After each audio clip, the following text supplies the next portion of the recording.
आशीर्वाद बनाए रखना पड़े, हौसला ना टूटन देना। नीति नीति में कोई कमी नहीं है।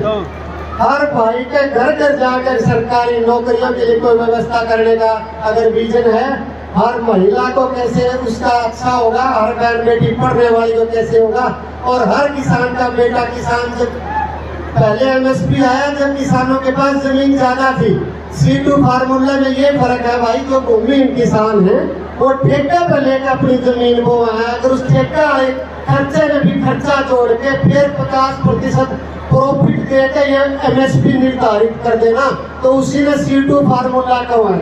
तो आपके किसानों की ये C2 फार्मूला की लड़ाई भी किसी के पास जाओ ना, खाली झंडे ठाण से, मोहरे लगाने से, डराने से कुछ नहीं होता। उस बंदे को समाधान भी देंगे ना कि न्यू लागू हो उसका, जब वो चीज लागू होगी। मानते हो ना इस चीज में? तो भाई उसके लिए जब भी काम होगा, आप सबको मेरा सादर प्रणाम। और इतने लोग आए चरण सफर, और बहुत बहुत धन्यवाद। परम पिता परमात्मा को मैं आशीर्वाद देता हूँ। आपने जो इस बार झिंझुआना वालों ने वो 3 रिकॉर्ड काम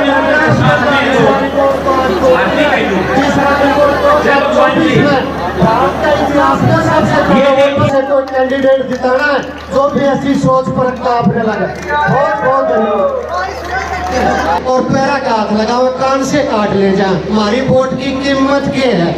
तो भाई 5 साल के लिए आप जिसको सरकारी खजाने की चाबी देते हो, 10 लाख करोड़ की चाबी देते हो, और हरियाणा के 2 करोड़ वोटर हैं, तो फड़ा लोगे ना युवा भाई एक वोट की कीमत कितनी है? वो ताई किताबों में बता दियो भाई 5 लाख आपकी पैसा में तो 5 लाख की कीमत है। और वैसे पावर देखोगे तो ये मॉडल लागू करवाने की उस वोट में ताकत है कि सारे पार्टी के पद प्रधान और विधायक सांसद उस वोट की ताकत से, उसके डर से ये मॉडल लागू कर सकते हैं। हरियाणा में सामाजिक क्रांति आ जाएगी। तो ताई किताबों ने उसके पैसे में भी पावर बता दिया कि पैसे में भी कोई भाई भूल भाल के लौटाए भी तो 5 लाख एक वोट की कीमत है, पैसा के हिसाब से भी। झिंझुआना वाले पढ़े लिखे लोग हैं, फड़ा लेते हैं, और मजबूती तो बताई दी, पूरा हरियाणा में सामाजिक क्रांति आ जाएगी, आपकी वोट की इतनी कीमत है भाई। फिर वो ताई दूसरा भी कहने लगी भाई हमने ये और बता दे कि कैंडिडेट तो घने आए, कैसे हम देखा कि भाई सोचा समझा कि सबसे हमारे लिए अच्छा काम कौन करेगा, हमारे प्रति नीति नीति किसकी ठीक है। तो सारे युवा भाई और महिला और ये बुद्धिजीवी वर्ग और साधु समाज, संत समाज के सामने इतना बड़े प्लेटफॉर्म से कह रहा हूँ, तो आप देख लियो भाइयों, जो भी आपके बीच में आवे, अगर वो आप उसकी शिक्षा दीक्षा समझो ना, फटा ऑर्डर कटा ऑर्डर ग्रामीण युवाओं के, किसान के, मजदूर के, ग्रामीण महिलाओं के बीच में होगा, तो थारी समस्या ने भी नजदीक से जानेगा और उनका समाधान कैसे उसने भी जानेगा। तो पहली तो ये है कि भाई उसकी पढ़ाई दवाई शिक्षा दीक्षा अपने ग्रामीण एरिया के किसान मजदूर गरीब महिला युवाओं के बीच में होनी चाहिए। दूसरी ये है भाई उसकी कथनी और करनी एक होनी चाहिए। अगर कथनी करनी में भेद हो तो आप देख लियो उनका भी।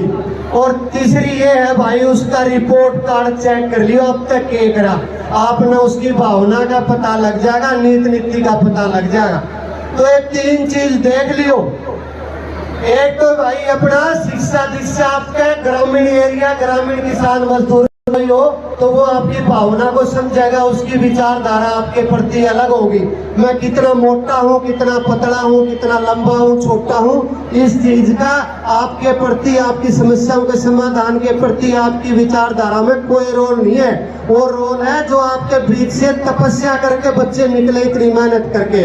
आप लोगों के ताऊ देवीलाल चौधरी, छोटू राम, डॉक्टर भीमराव अंबेडकर जी, ये सारे पंडाल में बैठे जो इतने मेहनती बच्चे इतने अच्छे नंबर लाए हैं, ग्रामीण एरिया में इतनी संघर्षशील करके, इतनी कठिनाइयों का सामना करके इतना अच्छा रिजल्ट लेकर आए।